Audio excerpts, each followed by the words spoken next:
Hi everybody, my name is Suze and I work with women to help them find balance between their internal masculine and feminine energies so that they can have lives that feel really emotionally fulfilling, full of love and connection. Today I want to talk about 3 steps for emotional stability. 3 steps for emotional stability. Now, this is coming from the mindset that I am responsible for my own emotional health. I am responsible for creating my own emotional stability and safety. And it's much less about the other people or person that you may be in partnership and relationship with. The video previous to this one, I kind of was touching on that in a slightly different filter of a way, but this is really continuing that conversation from yesterday's video about learning to walk a path that maybe isn't quite as safe emotionally as some people like to put out there, of like the feminine needs all this emotional safety. Well, you have to create your own emotional safety and stability for yourself before you can go for it with someone else, right? It's like everything starts within me. And I am responsible for myself. I am responsible for loving myself, growing myself, creating all these things that I know that I need and want for myself, and then being able to integrate others outside of myself into my life. But if I don't even know how to do it with myself first, I'm not going to know how to bring someone else in and collaborate with someone else to further create more emotional stability. And I love that emotional stability is such a big thing for women, particularly this year. I'm noticing a really big focus with feminines around, I got to create emotional and financial stability for myself, and letting the men in your life kind of do their own thing for a minute, because I'm taking responsibility for my own stability, whether it be emotional or financial. So I want to get into the topic today of emotional 3 steps for creating emotional stability for yourself. This is masculine healing for you. This is you healing your own inner masculine, using your inner masculine in a healthy, positive, supporting way to create emotional stability for yourself. And that's why it's so important to start with you, because you're focusing on your own inner masculine. Then you can focus on the external masculine and making the manifestation happen out there in that dynamic as well.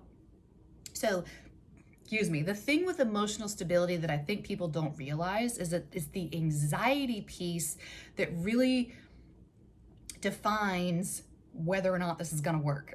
It's really, emotional stability is just the other side of anxiety. Anxiety creates complete lack of stability, and it makes you feel like you have to rush. It feels like something's wrong. It feels like I need information. It feels panicky. It feels frantic.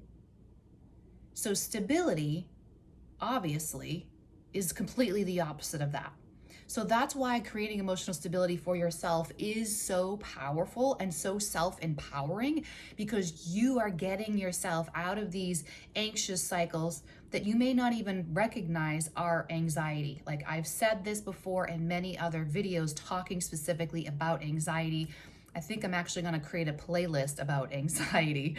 But it's interesting to me how people seem to understand the more obvious times that they're in anxiety, but in those quiet little reactions like that happen constantly throughout a day, people don't even recognize that they're actually in a state of anxiety in those little moments.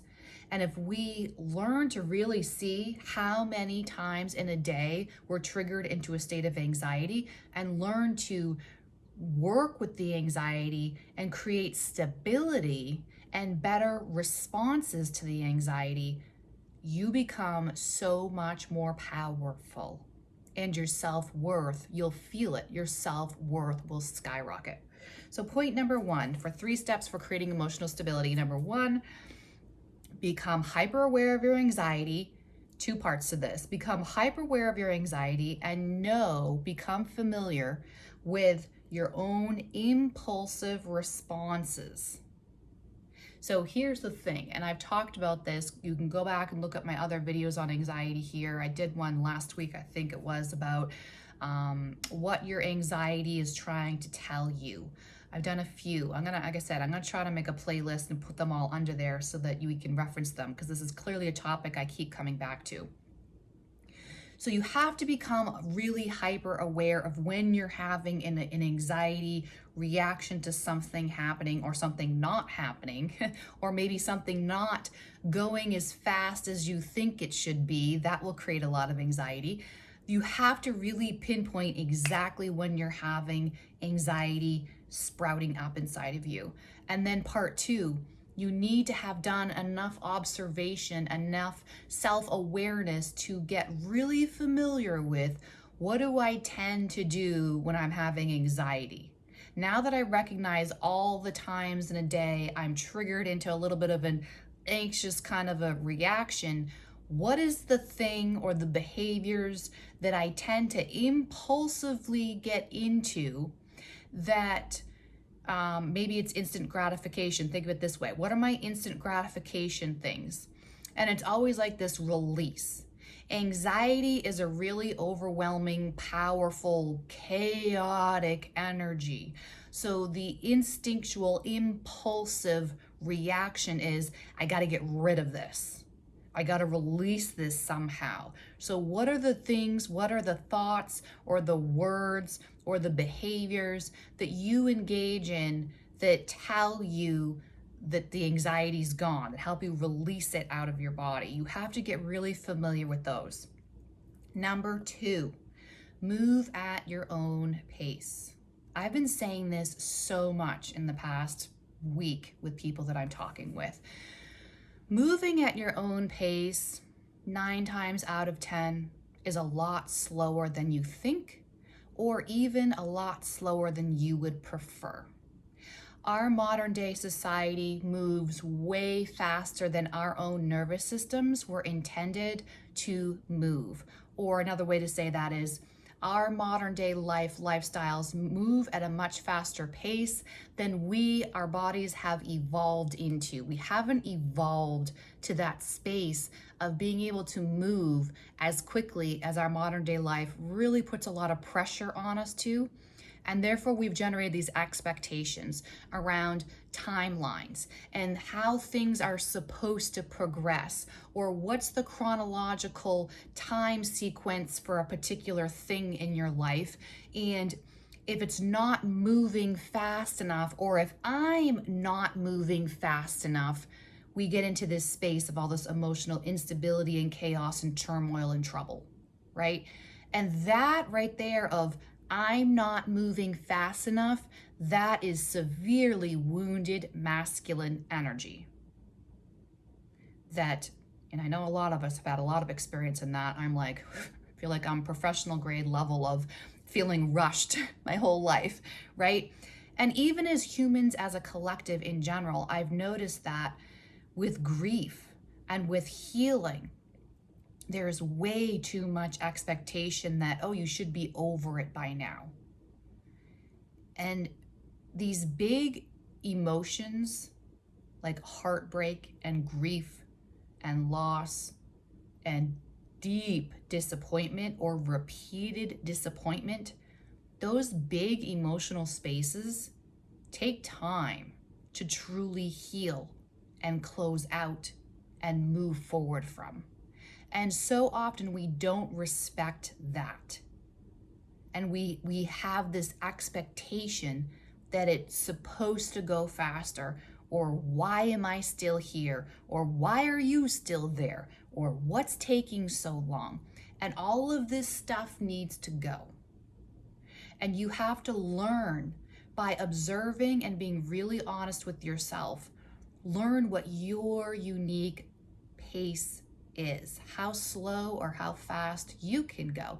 Because the minute you notice you're getting a little shaky emotionally, you're trying to rush yourself, and you have to come back to slowing down. The other beautiful thing about slowing down is that that's where awareness is born. If you're moving too quickly, you're gonna miss things with self-awareness. And if you're missing things with self-awareness, you're missing opportunities for you to step into your higher self and to have deeper fulfillment in your life. You're missing opportunities. I also love to talk about this, about moving at your own pace, because this is the piece people really struggle with too, with manifestation. A huge piece of manifestation is holding the belief or holding the vision of what you're manifesting, what you're creating, holding that for as long as it takes until it materializes in your world. And so often, particularly in partnerships, in relationships, when you're learning to work with someone and you're learning to both people really be vulnerable and raw with each other, things take a lot of time because you're being really real with each other. You're building something that will be long lasting, but it takes a lot of work up front of owning your own wounds, them owning their wounds, learning what each other's strengths and weaknesses are, and learning to collaborate together. So if you're trying to manifest a particular kind of partnership or relationship that has certain dynamics to it, you're gonna have to let it take as long as it takes and keep holding the faith that it is coming and that you are building it brick by brick by brick. That's a huge piece, and that's just relationship. But anything in life, we give up too soon because it's taking too long. What if it's just around the corner? But we rush the whole process. And again, this too does release you from that instant gratification that I was talking about in point number 1. When you're willing to go at your own pace, you won't give in to this instant gratification, which ends up sabotaging the whole thing, and then you gotta start from the bottom again. When you're creating this emotional stability and you're moving at your own pace, you're slowly and solidly and healthily building one brick on top of the other. But if you give in to these impulsive, instant gratification, quick releases of anxiety, you're taking it down again and having to rebuild it back up. Emotional stability takes time and takes very slow progression. I did a video, I think I'd called it something like, it's about the progress, not perfection. And that really is the measuring stick on these things. Is there still progress? Yes. Then I keep investing my energy into this. I keep holding my vision of what I'm creating. As long as there still is slow and painful sometimes progress, I still keep believing. I still keep moving. I still keep holding the vision.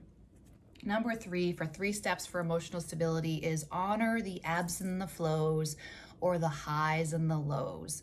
This is something that's been coming up, and I appreciate those of you who've been commenting on this, of recognizing that for so many of us, we have this identity with pain, and we have this identity of all this woundedness and all of this hurt that we've been through in our lives. And we're very aware of our trauma. We're very aware of our hurts and our wounds. And because of all that, we have a really hard time allowing ourselves to be in the space of the highs, the happy times, the higher moments, right? We have a hard time there. And I don't want to get too far into that because that's its own subject. That's its own video. But we have a hard time holding the highs because we become so accustomed to the lows.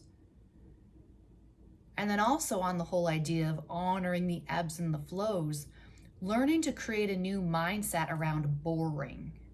Because so often, again, like I said earlier, our modern day life and society has way too much speed and stimulus that is being thrown at us all the time. So when you're learning to break away from that, and you're learning to really simplify and get down to the basics and the nitty gritty, and you're learning to move slowly, you may feel like things are boring when you're in the grounding space, when you're in the quiet space. And that is just you learning to reset things. Don't look at it as boring, right? And instead bring in validation and reassurance. Again, this is healthy masculine coming forward, validating the feminine, reassuring the feminine, reassuring everything is exactly as it should be. I am exactly where I should be. Everything is perfect just as it is. I am allowed to relax, and relaxation and grounding is good for me. I am learning how to operate in a new way. I am finally taking responsibility for creating my own emotional stability. So this is just a phase of me relearning what is actually good and healthy for me, and me allowing myself to be in the space of good and healthy. I love these conversations around emotional stability because it affects everyone. It's so much more than just you creating emotional stability for yourself. When you learn how to do this with yourself, it is radical how differently you will see everyone else around you, and how much anxiety you will see everywhere around you. And if you're like me, it may pull at your heartstrings, and it may make you want to make a difference and help other people. Give them a chance, give them an environment where they can kind of let go of some of this anxiety and move at their own pace. You know, I was in a yoga class a while back, and I'll never forget this. This was so cool. I was at a yoga class a while back, and as we were leaving, it was like this mass exodus, right? And so we all came out of the room where all of our things were. This is when the weather was still a little cold, so we all had jackets and things. And so it was kind of like a very congested, clogged area where all of our jackets and shoes and socks and things were. And so there was a lot of people, and it was just a lot going on there.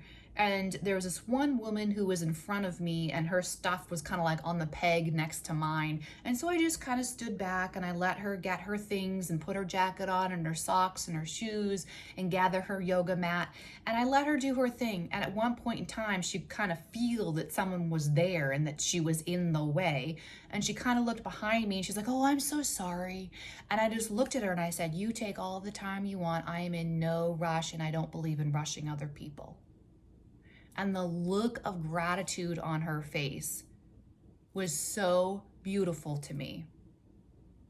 We need to allow each other to move at the right pace for us. There's way too much rushing on other people. And when anyone feels rushed, they're instantly going to go into an anxious response or reaction. Can we give each other space, hold space, for people to move as they see fit? Because if you're trying to get someone to move at a different rate, now you have gone into ego, and you're looking for someone else to gratify your needs because it's not going fast enough, which is an ego response. I hope this video helped. If you found value, please do subscribe. I really appreciate all the support from those of you who have subscribed and those of you who leave me comments. I deeply appreciate you. Thank you so much for being here, and have a beautiful day. Sending so much love to all of you. Bye-bye.